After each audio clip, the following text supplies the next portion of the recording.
Bu, nglerek Mbak Tri Hastuti Retnowati.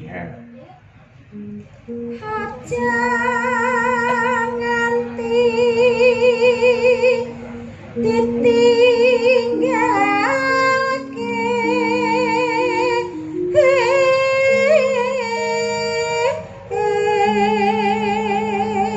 sak garis engkas, Mbak. Rukani sepuh niku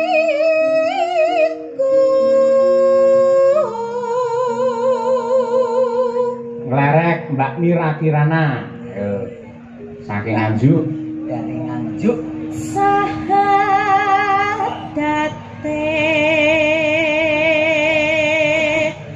kang angka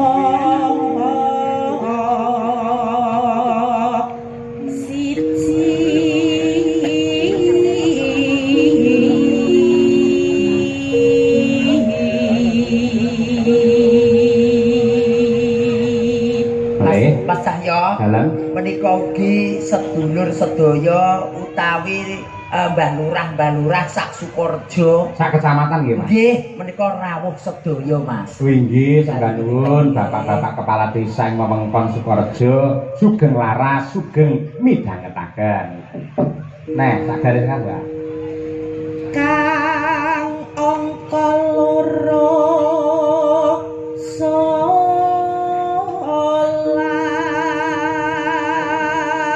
Mbak Dian dene kang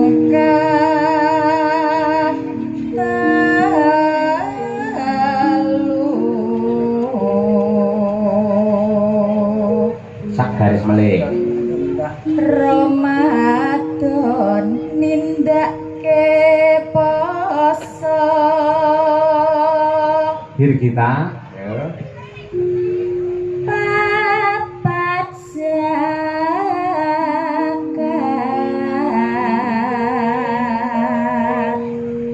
ping 5 ngibadah haji. enggak pas iki. Terakhir Winong Nawangse. Ngedum iso pas ini wangel. Nggih.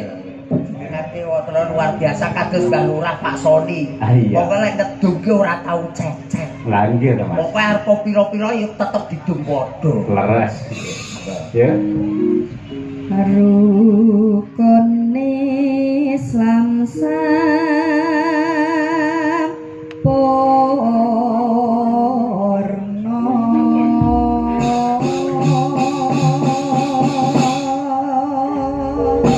Nggih. Monggo dipun aturaken pepiling karya Abdi Solo Sumargi Ki Anom Surata. Yuk, dados.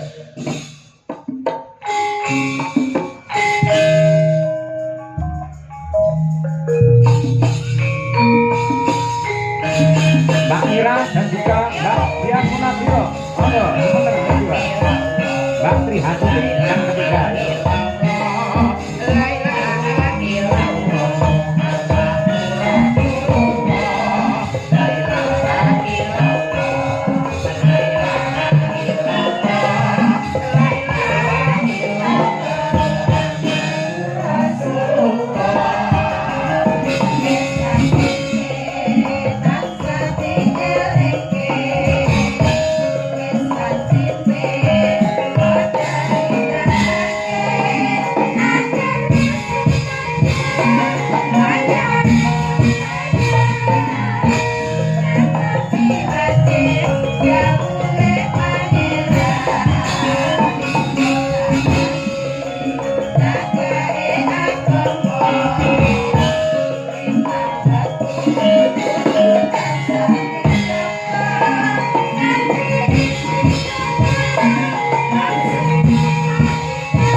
kasih Mbak Tuti, Mbak Mira, Mbak Dian Munasiro. Kepeling Mas, nggih alhamdulillah. Menika ugi anu Mas Gareng kula aturaken dumateng Bapak Kyai, Ibu Nyai Pondok Pesantren sewilayah Ponorogo.